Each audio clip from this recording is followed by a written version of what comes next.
औज़ुबिल्लाहिमिनश्शैतानिर्रजीम बिस्मिल्लाहिर्रहमानिर्रहीम। अस्सलाम वालेकुम to all of you. Factorisation कर रहे हैं हम और 3 टर्म्स के सवालात यहां पर हमारे सामने, और आप देख सकते हैं कि फर्स्ट टर्म और थर्ड टर्म प्रॉपर अरेंजमेंट के बाद, अच्छा थैंक्स, वैसे ये ऐसे गिरी हुई वो ब्लिंक हो रही होगी तो आपको पता जाएगा, ठीक है। 3 टर्म के सवाल हम कर रहे हैं और अब यहां देख सकते हैं कि तरतीब के बाद, प्रॉपर ऑर्डर के बाद फर्स्ट टर्म और थर्ड टर्म परफेक्ट स्क्वायर नहीं है, तो फिर हमें मिडिल टर्म ब्रेक मेथड से करना पड़ता है। मगर उससे पहले हमेशा की तरह हम ये जरूर चेक करेंगे कि क्या तीनों टर्म में कुछ कॉमन तो नहीं है। तो यहां तीनों टर्म में आप देख सकते हैं 2 कॉमन है। अगर आप 2 कॉमन लेंगे तो आसान हो जाएगा, लेकिन अगर आप 2 कॉमन लिए बगैर भी करें तो भी सवाल हो जाएगा।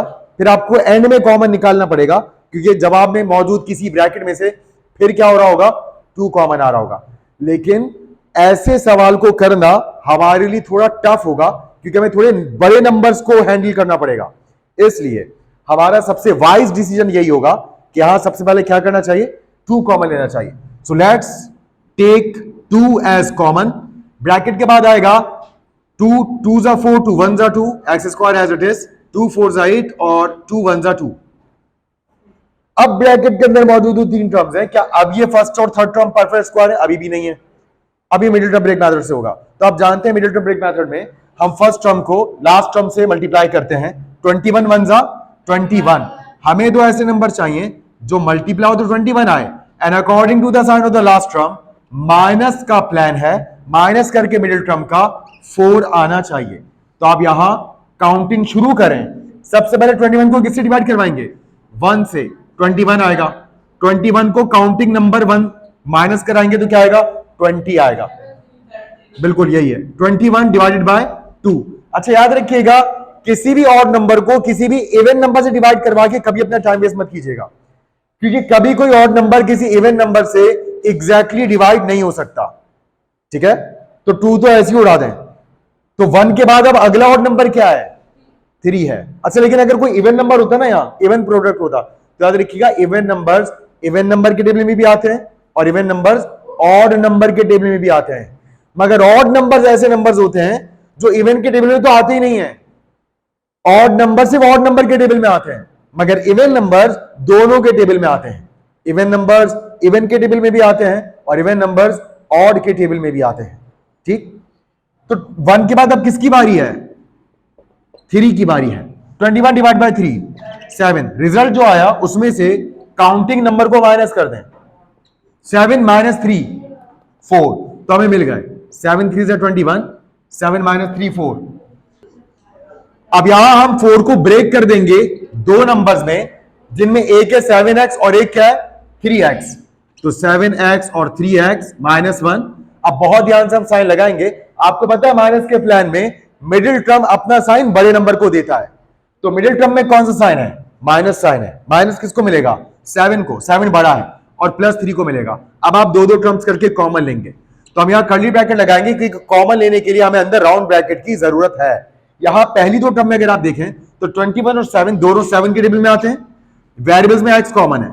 अब जो बचा वो लिखते हैं नया ब्रैकेट लगा के, 7 कितने था 21, और x की पावर 2 में से x की पावर 1 बाहर है, तो अंदर सिर्फ x की पावर 1 रह गई, माइनस। अब 7x मुकम्मल तौर पर बाहर है, तो 7x 1 से 7x होता है, फिर प्लस साइन। यहां कुछ कॉमन नहीं है तो हम 1 कॉमन लेंगे, और जब 1 कॉमन लेते हैं तो टर्म्स एज इट इज आ जाती हैं। 3x एज इट इज, और ये साइन बाहर वाले साइन से मल्टीप्लाई कराएगा, माइनस प्लस माइनस, 1 1 जा 1 भी as it is, curly bracket close. अब आप देख सकते हैं इधर कर्ली ब्रैकेट में 2 टर्म्स हैं, और इन 2 टर्म में मजीद 3x माइनस 1 का ब्रैकेट कॉमन आ रहा है। तो आप इस कॉमन ब्रैकेट को पहले कॉमन के तौर पर लिखेंगे, और इसके कॉमन आने के बाद जो बचा वो नए ब्रैकेट में लिखेंगे। ब्रैकेट बाहर आने के बाद इधर से रह गया 7x, और ब्रैकेट के बाहर निकल जाने के बाद इधर से सिर्फ क्या रह गया, प्लस 1।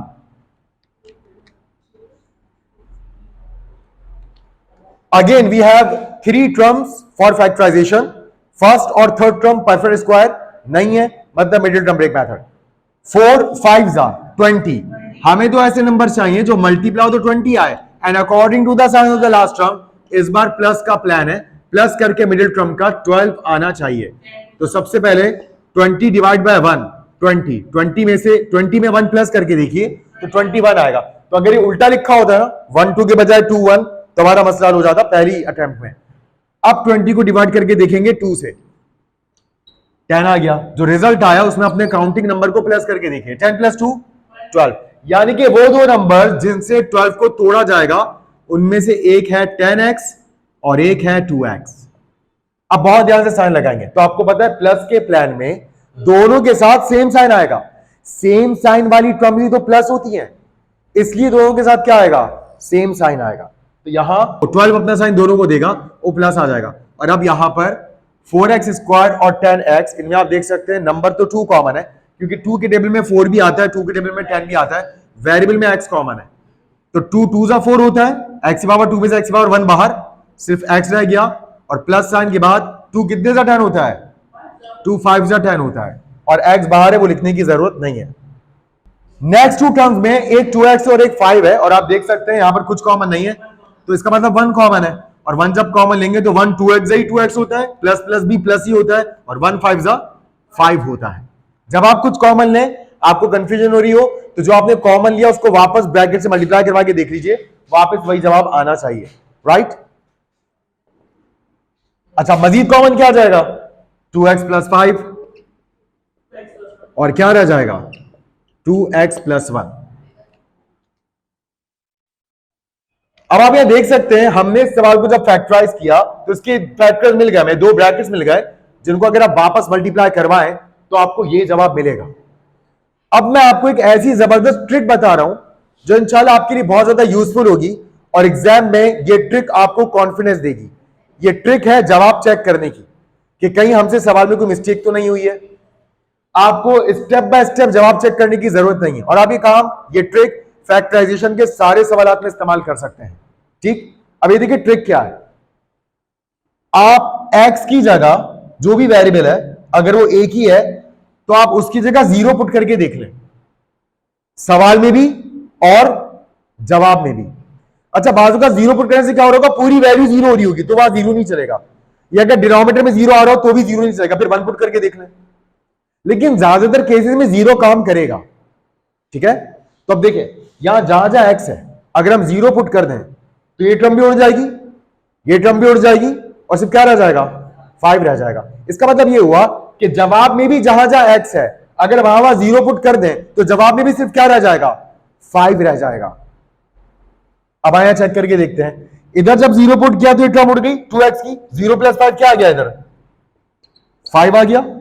इधर भी x का 0 पुट किया, 0 + 1 क्या आ गया, 1 आ गया। दोनों ब्रैकेट्स मल्टीप्लाई हो रहे थे, 5 1 क्या हो गया, 5 हो गया। इस तरह क्या हुआ, आपने लम्हों में, सेकंडों में आपने चेक कर लिया कि ये सही जवाब है। वरना एग्जाम में उमर स्टूडेंट जब जल्दी पेपर कर लेते हैं, लकीली फॉर्चुनेटली, तो वो स्टेप बाय स्टेप चेक कर रहे होते हैं। हाँ ठीक है, 10 2 12 होता है, 10 और 2 12 होता है, फिर दो टर्म्स करके कॉमन। आप ऐसे स्मार्टली चेकिंग कर सकते हैं।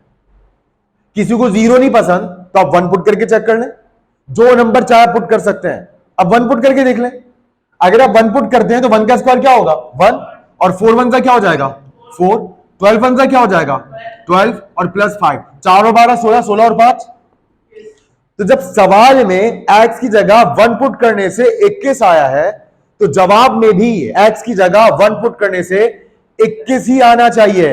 इट मींस कि हमने सवाल सही किया है। और ये चेकिंग सिर्फ मिडिल टर्म ब्रेक मेथड की फैक्टराइजेशन के लिए नहीं है, जो मर्जी फैक्टराइजेशन आप कर रहे हो उसमें आप सवाल और जवाब को इस ट्रिक से चेक कर सकते हैं। अब आए यहां 1 पुट करते हैं, यहां जब आप x का 1 पुट करेंगे तो 2 1 क्या हो जाएगा, 2, और 2 + 5 क्या हो जाएगा, 7। यहां जब आप x3 का 1 पुट करेंगे तो 2 1 क्या हो जाएगा, और 2 + 1 क्या हो जाएगा, और दोनों ब्रैकेट से मल्टीप्लाई हो रहे हैं ना, 7 को 3 से मल्टीप्लाई करके देखें, आ गया भाई 21। आप चाहें तो तसल्ली ना हो तो घर पे जाके 2 पुट करके देख लीजिएगा, उससे भी फिर सेम जवाब आएंगे।